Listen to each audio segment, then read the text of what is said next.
Sejam bem-vindos a mais uma aula de cinética química. Essa é a nossa última aula deste estudo sistemático da cinética química.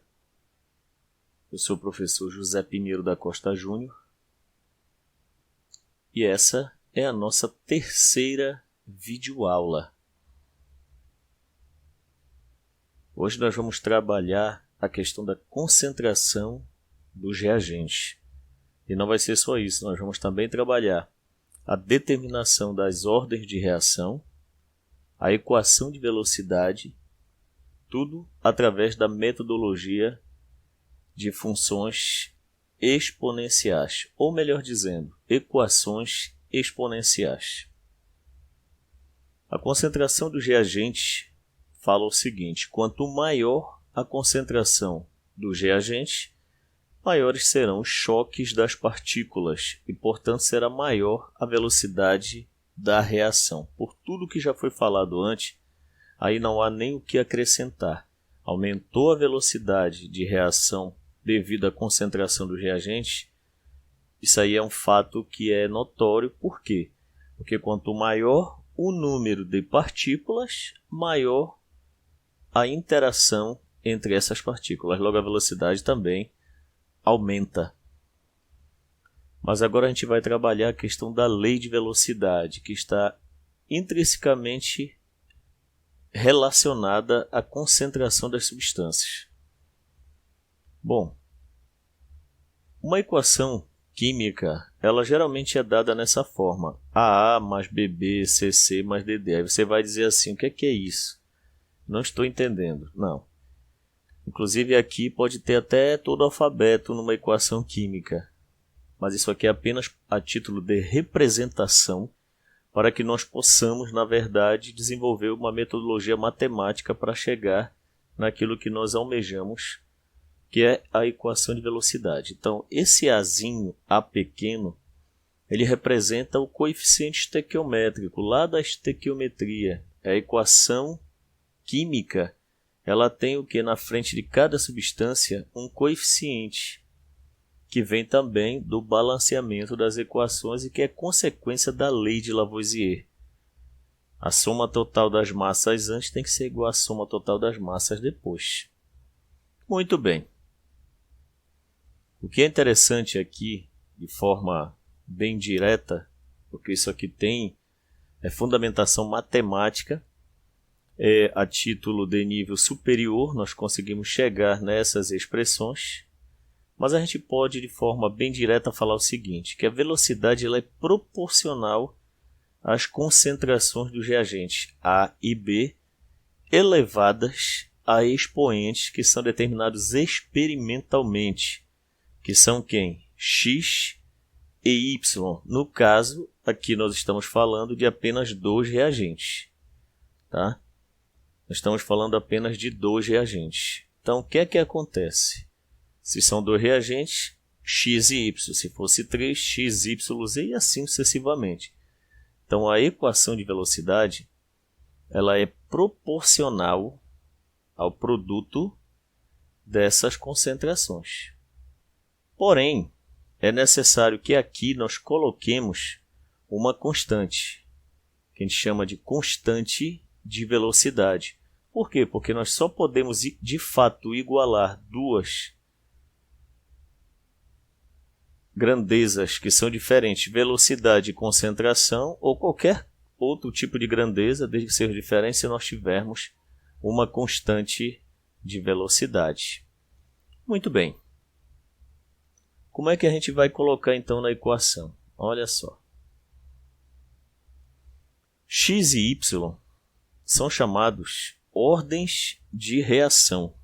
Isso aqui é muito importante. Por quê? Porque isso aqui representa, na verdade, o número de partículas que, na teoria das colisões, vão colidir eficazmente. Então, aqui, o coeficiente do A, do reagente A, é o Azinho, mas o expoente do A é X. E X o que representaria? O número de moléculas ou de átomos de A. E Y o número de moléculas ou átomos de B que começariam essa colisão eficaz. Bom, muito bem. A soma dos expoentes x mais y é denominada a ordem global da reação ao total. Uma reação elementar é a reação que se processa numa única etapa, e eu vou comentar um exercício específico só para isso. E como eu disse, eu vou tirar algumas dúvidas. Aqueles que estão começando agora não têm, mas alunos que estão já há um bom tempo trabalhando cinética química, às vezes, não conseguem resolver devido a algumas confusões na hora de ensinar este assunto para o aluno. A gente vai tirar isso daí. Outro. O conjunto de etapas por meio das quais uma reação se processa é denominado mecanismo da reação, e cada etapa é denominada reação elementar. E é exatamente isso que a gente vai agora destrinchar. Só quero lembrar que isto aqui não representa uma igualdade, a não ser se a constante for igual a 1. É necessário colocar uma constante, e é o que nós vamos fazer logo em seguida. Então vamos lá. Começando pela questão do mecanismo de uma reação, determinar a ordem de reação a partir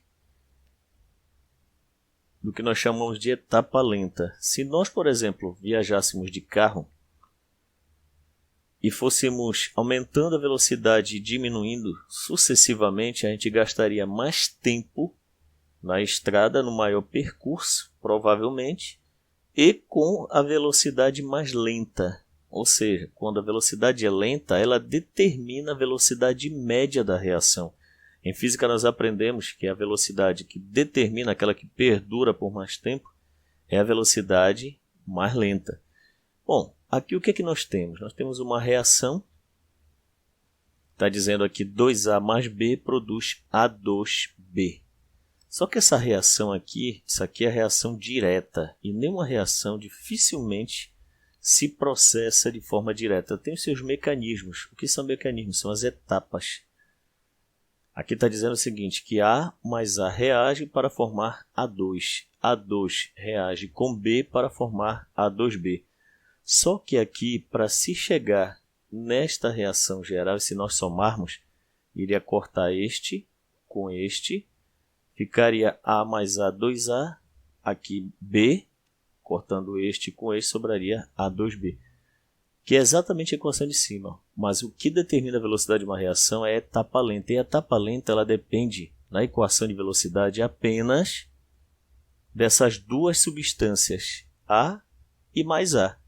Então, como é que ficaria a equação de velocidade? Olha, aqui nós já colocamos a constante de velocidade, chamada de constante cinética da velocidade ou da reação. Como a etapa lenta aqui depende de A e de A, nós vamos ter o quê? V é igual a K, uma constante de proporcionalidade, vezes o A, vezes o A. Só que o que eu quero, na verdade, comentar aqui é que essas equações, chamado mecanismo, conjunto é um mecanismo, elas já são equações elementares. É como se, na verdade, nós estivéssemos lá vendo que para que a reação comece, é necessário A e A. E quantos A nós temos no início? Aqui 1 e depois 1. Então aqui a ordem de reação é 1 e aqui 1. O que quer dizer essa ordem? É o número de moléculas ou de átomos de A mais o número de moléculas ou átomos de A para formar a molécula A2. Muito bem. 1 e 1 dá 2. Então numa etapa lenta você olha direto na equação de velocidade, nas equações do mecanismo da reação, que é o destrinchamento da reação, e escolhe aquela que é a etapa mais lenta para fazer a equação de velocidade. E depende de uma coisa muito importante. A equação de velocidade não leva em consideração os produtos, leva apenas os reagentes.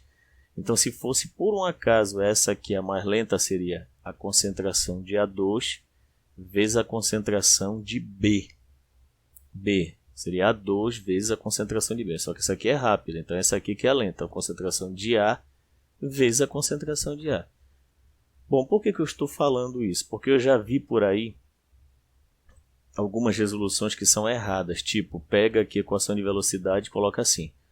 A elevado ao quadrado vezes b. Não é isso. Quem determina é a etapa lenta. E a etapa lenta, inclusive, ela nem depende da substância B da equação geral. Muito bem. Determinação de equações de velocidade, claro, através de equações exponenciais, que eu acho que é isso que a gente vai fazer agora, no nosso 16º exemplo, exercício resolvido. A tabela abaixo indica valores das velocidades de reação e as correspondentes molaridades dos reagentes em idênticas condições para o processo químico representado pela equação. Essa tabela que é dada aqui, para nós chegarmos na equação de velocidade, não é difícil, é muito simples. Só requer que você tenha um conhecimento básico de equação exponencial, que o professor de química vai lhe passar isso agora. Mas o que é interessante é que nos problemas nós pegamos geralmente as velocidades já prontinhas na tabela.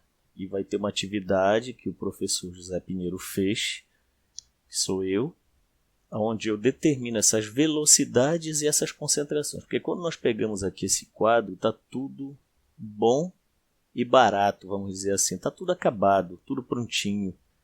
Agora, o que é interessante é construir isso, que é desenvolver o conhecimento, habilidades e competências. E eu fiz isso num trabalho que eu vou mostrar lá para frente nos slides. Bom, o que eu quero que você observe é que aqui nós temos experimentos 1, 2 e 3.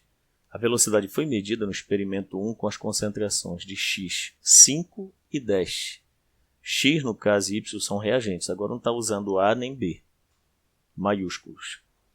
E a velocidade aqui foi 10. Se você olhar agora, dobrou a velocidade do x, a concentração do x, e a velocidade quadruplicou. Agora, dobrou a concentração do y e a velocidade quadruplicou.